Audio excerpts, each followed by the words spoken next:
AT&T and Verizon are postponing the launch of their new 5G wireless networks. According to the Wall Street Journal, the Federal Aviation Administration is raising concerns over potential interference with cockpit safety systems. The 5G rollout was expected to begin on December 5th. The Journal reports AT&T will now halt its plans until January 5th, and Verizon will postpone its rollout by about a month. Andrew Tangel is the lead reporter of that report, and he joins me now. He's an aviation reporter for the Wall Street Journal. Andrew, thanks for being here. Can you first tell us a little bit more about what 5G is and how it differs from existing 4G technology? Sure. 5G wireless, that stands for the fifth generation wireless.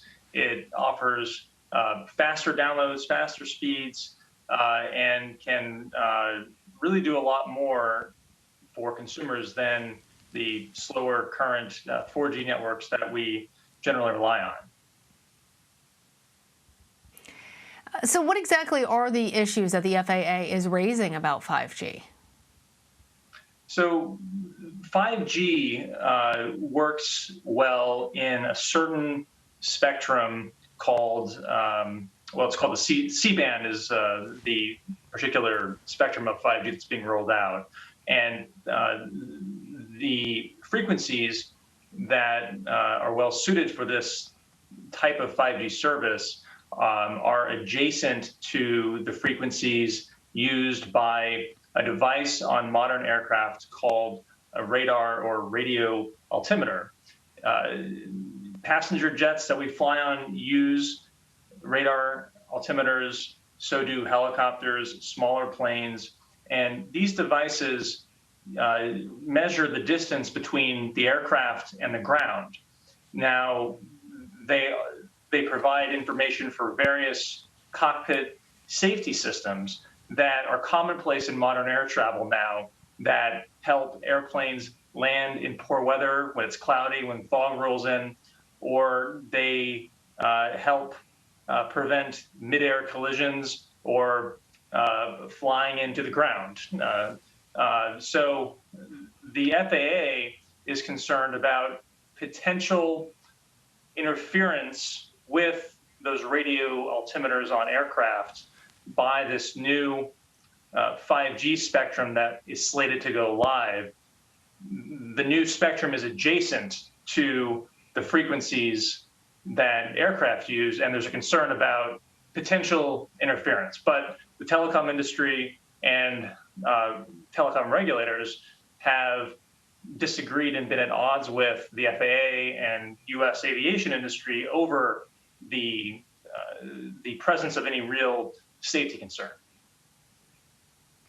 Okay, so as I understand it, with the 5G networks being adjacent to the radar systems that are on so many of these aviation, either helicopters or planes, is there evidence that there is interference? Because it seems critically important that that gets figured out before they're rolled out. I understand that AT&T and Verizon are saying that they're not too concerned. Do they have anything else to say about trying to mitigate any possible interference?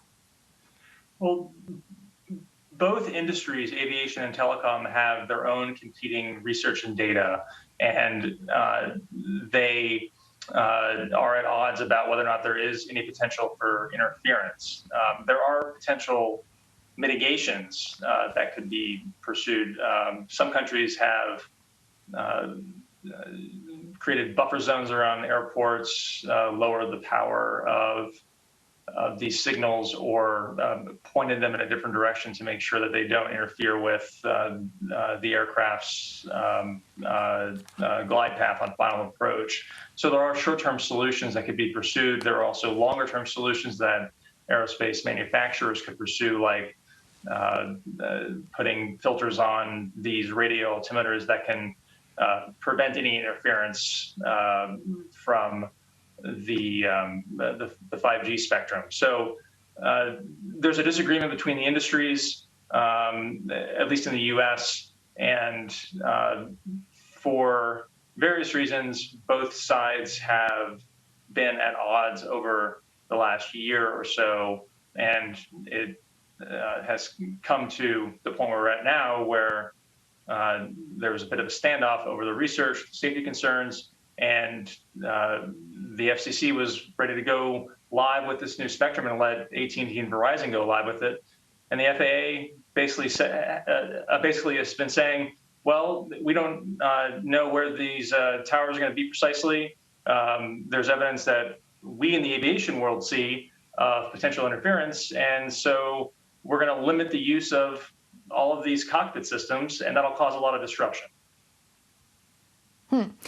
Okay, Andrew, first a clarifying question. Is the concern really about these towers and the signals that they're emitting, or is it about the devices on these airplanes being used and having interference? And then the other question that I have for you is, if this is a concern, we're talking about a bit of extra time before the 5G rollout, but it's just really about a month, given that they've been arguing about this for a year. How are telecom companies and federal officials going to be able to work to address these concerns in what doesn't seem like a very long delay in particular? Well, the first question about cell phone uses versus the towers, the FAA's warnings were largely targeted at the towers on the ground and the signals and how they're pointed and so forth. But the special bulletin that came out earlier this week made a point to airlines and pilots to recommend that passengers turn off their wireless devices when they're in flight. So it's not clear at this point whether or not there's any potential interference from the personal devices that may be connecting with the towers that are a primary concern at this point. Pardon me, what was your second question again? The second question was, given the seriousness of the potential of these concerns, is a 1 month delay really going to be enough for these telecom companies and federal agencies to figure things out? That remains to be seen. The White House has been mediating this dispute behind the scenes, as both have been at odds, and it's unclear how much time is needed, how much data either side needs to figure out the safety threat, if there's a safety threat, and then if so, what to do about it.